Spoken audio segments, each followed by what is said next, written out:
Hi guys! Ito po yung sample namin how to assemble a single or wall type gondola. So, halika po, tingnan natin. So, makikita nyo po from this level, actually, binuo na namin para makita nyo kung paano siya nakatayo. So, ang mga parts kasi niyan, ito, yung L-type.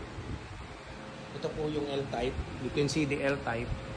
Yan po. So, yung L-type na yan, which will be the connector of both sides. So, ito yung nasa harap is flint. So, basically, pag nagbuo kayo ng isang gondola, ito muna yung usually pwede yung gawin. So, ikabit yung flint.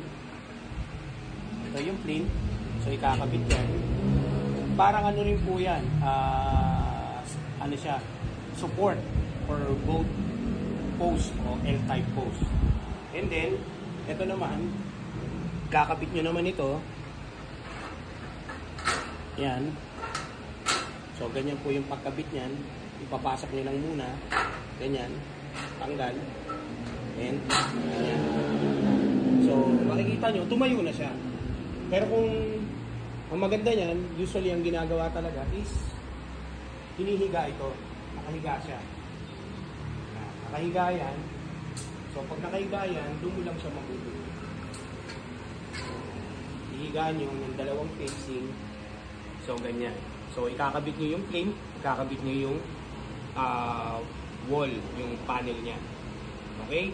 So, pag nakabit na yan, pag tinayo nyo siya, basically, hindi na siya masyadong magbuwigil at tatayo na siya. So, nakikita nyo. Yan yung pinaka-ano natin. So, basic lang po yan kung how to assemble or mag-start mag-assemble ng isang gondola. Ito, wall type to. So, ito yung mga parts para malaman nyo. Ito yung mga back panels. Ayan. Back panels. And then yun po, top cover. Mamaya ikakabit po natin yan.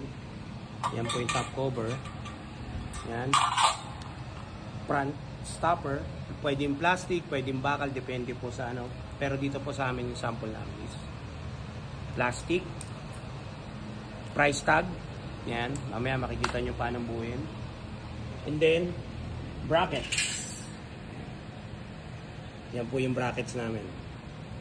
So, anytime po, baka kung meron kayong kapareho na butas or ganitong bracket, yan, pwede yan. So, may mga slot yan, yan yung design. So, para maging sturdy yung inyong gondola. Okay? And then, ito yung aming mga middle shelf. So, usually yung mga middle shelves, yan po, yan. So, meron siyang mga support na tinatawag. So, para mga ribs yan, ribs or support metal na, yan. So, yan po yan. So, madali lang siyang assemble. Okay? So, yan. Yan yung mga parts. So, start na natin paano buuin. So, first, ito munang wall bracket. Yung ano pala, sorry. Itong mga panel. So, kabit na natin yung isa. So, ikakabit naman natin ulit yung pangalawa. Usually, ganyan lang naman po yun. Yan. Papasok nyo lang.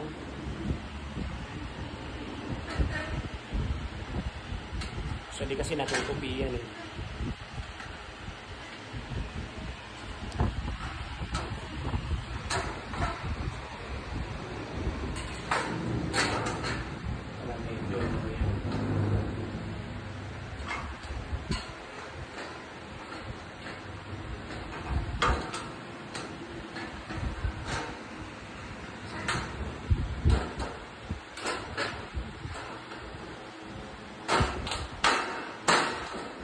Yan na po. Okay. Next. Isa pa. Okay.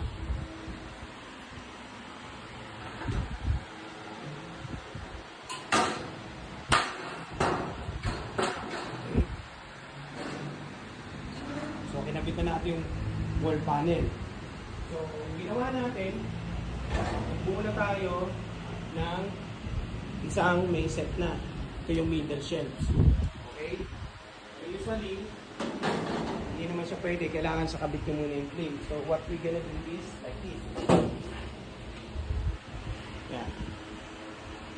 Yan po yung support.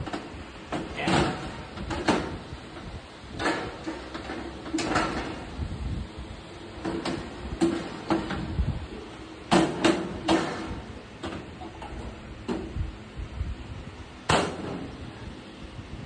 Buo na siya, no?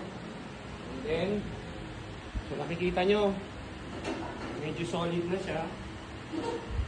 Okay, next, punta tayo ng isang shell para ma-identify natin. Okay, so first, bibilang lang kayo from here.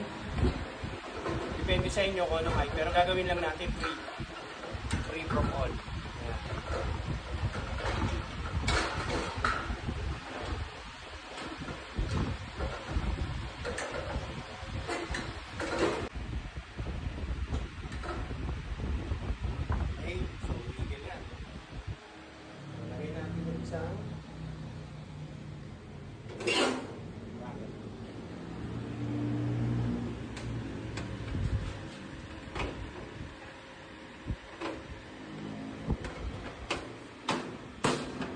Okay. Pantay na siya. Next. Lalagay ulit tayo ng isang... So, matibay na yung support niya, guys, ha.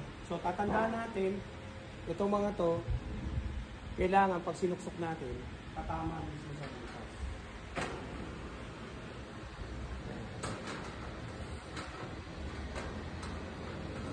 Okay.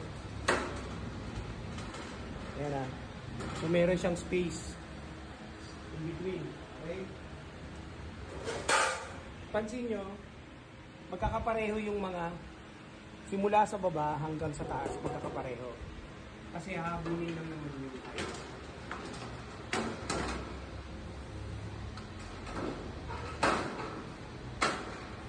Okay? So magkakapareho yan lahat. Kasi minsan, pag 1.5, ito kasi, palagay mo, 300. 1.5, ito na yan. Pero depende pa rin sa height yung back panel. Okay? So, maglalagay dito tayo ng bracket. So, yan po. Pansyahin na lang natin. Yan. Tapos, lagay natin yung isang. So, paglalagay nito, napakadali lang po, no?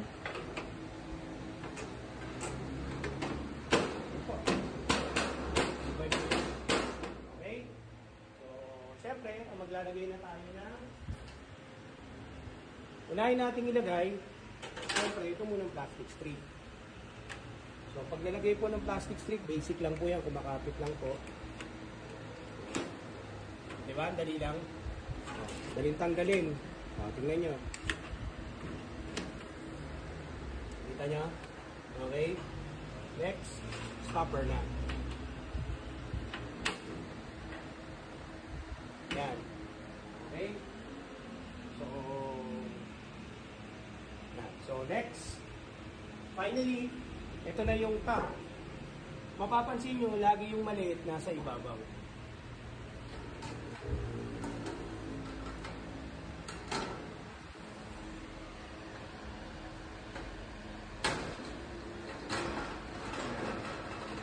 See? Yan. So, nakita nyo. Buo na siya, di ba? So, gumawa na tayo ng mga before na setup. So, pwedeng itong nasa top.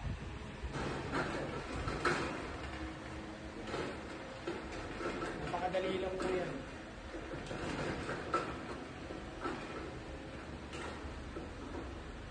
Madali lang po yan.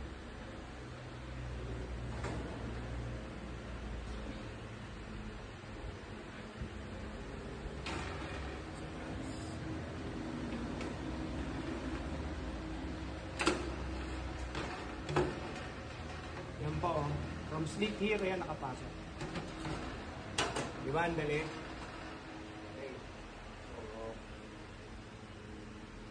So, then, top cover. Top cover.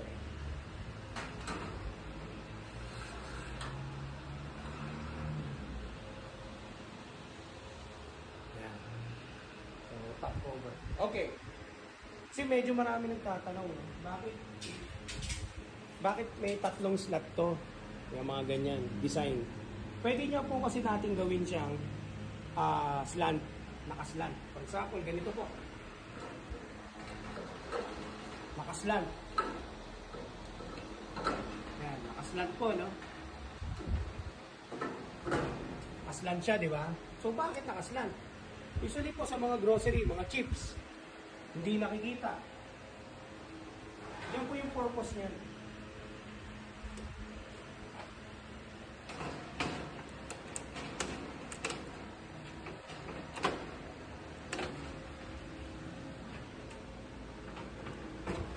Yan. Yan. Yan po ang purpose niyan, yung mga chips.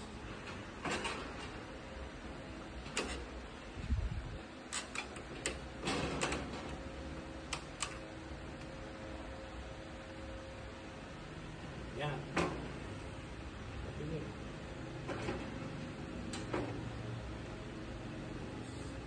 Mga chips. Mas mataas.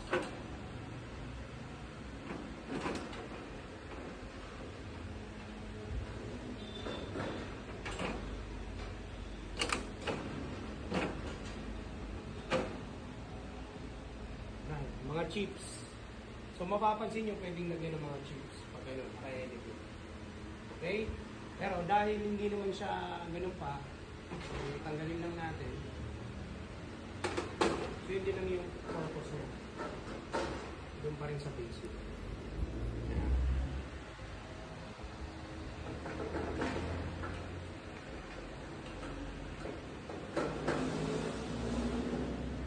Pwedeng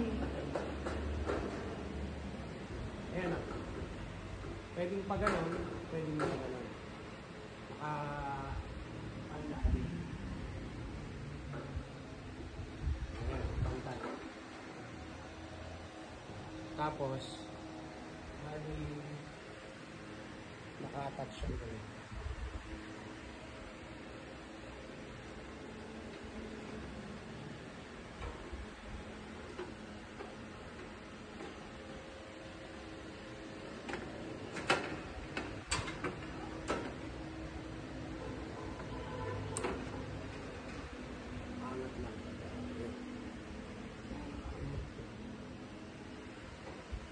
Hindi pantay siya. So, slide. Okay?